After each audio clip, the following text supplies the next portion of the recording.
এটাই হলো মূল কথা যে আপনাকে গ্রহণযোগ্য ভোট দেবেন, জনগণ যাতে ভোট দিতে পারে সেটাই আপনাদের মূল কাজ। যে মানুষ ভোট দিতে পারে নাই সেই ভোটের অধিকারটা এই সরকার ফিরিয়ে দেবে, এটাই হলো আপনাদের মূল কাজ। ভোটের অধিকার ফিরিয়ে দিয়ে ভোটের মাধ্যমে একটি নির্বাচিত সরকার করা, এটাই হলো আপনাদের মূল কাজ। ওই 1 বছর 2 বছর 5 বছর যে পরিকল্পনা গ্রহণ করে দেশের সকল সংস্কার আপনারা করে যাবেন, ওই ধরনের সময় আপনাদের হাতে নাই। কারণ আমরা জানি দেশের বাইরে অনেকে অনেক ষড়যন্ত্র করছেন। সেই ষড়যন্ত্র মোকাবেলা করতে হলে একমাত্র একটি নির্বাচিত সরকারই সেটা পারে।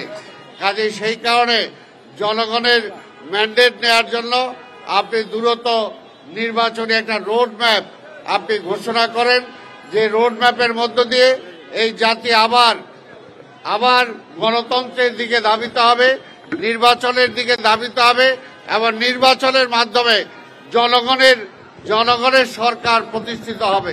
কাজে জনগণের সরকার প্রতিষ্ঠিত হবে, জনগণ ভোট দেবে। এইটার মধ্যে আবার ষড়যন্ত্র কি?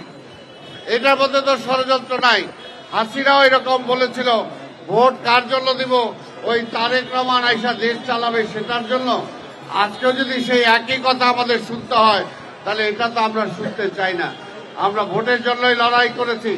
যদি শেখ হাসিনা ভোট দিত, ভোটের মাধ্যমে যদি তার বিদায় হতো, তাহলে আজকে দেশের অবস্থা এটা হইতো না। কাজে সেও আমাদের কথা শুনে নাই, সে ভোটের অধিকার কেড়ে নিয়েছিল। আপনাদেরকেও বলবো, ভোটের অধিকার ফিরে পাওয়ার জন্যই আমরা আপনাদেরকে ক্ষমতায় বসিয়েছি। এটাই হলো মূল কথা যে আপনাকে গ্রহণযোগ্য ভোট দেবেন, জনগণ যাতে ভোট দিতে পারে সেটাই আপনাদের মূল কাজ। অন্য সব সমস্যার সমাধানের দায়িত্ব আপনাদের এই দেশের মানুষ আপনাদেরকে দেয় নাই। সেই কারণে বলবো, যারা আজকে নির্বাচনকে ভয় পায় তারা নতুন কোন ষড়যন্ত্রে নিশ্চয়ই চিন্তা করছে। যারা নির্বাচনকে ভয় পায়, জনরায়কে ভয় পায়, তারা নিশ্চয়ই কোন ষড়যন্ত্রের সাথে জড়িত। তাই আমরা বলবো, বিএনপি সকল ষড়যন্ত্রকে ভেদ করে বাংলাদেশে বারবার ক্ষমতা এসেছে, তাই আবারও সকল ষড়যন্ত্র ভেদ করে ইনশাআল্লাহ নির্বাচন হবে এবং সেই নির্বাচনের মধ্য দিয়ে দেশনায়ক তারেক রহমানের নেতৃত্বে আবার বিএনপি ক্ষমতায় আসবে। এটাই আজকের এই শিশু মেলার রেলি উদ্বোধন পূর্বে আমি এই কথাটাই বলতে চাই এবং সমগ্র জাতিকে বলবো, আমরা যাতে বিভ্রান্ত না হই। আমাদের নেতা কর্মীদেরকেও বলবো, বিভ্রান্ত হওয়ার কিছু নাই, অধৈর্য হওয়ার কিছু নাই। ভোট হবে এবং ভোটের মাধ্যমেই বিএনপি ক্ষমতায় যাবে।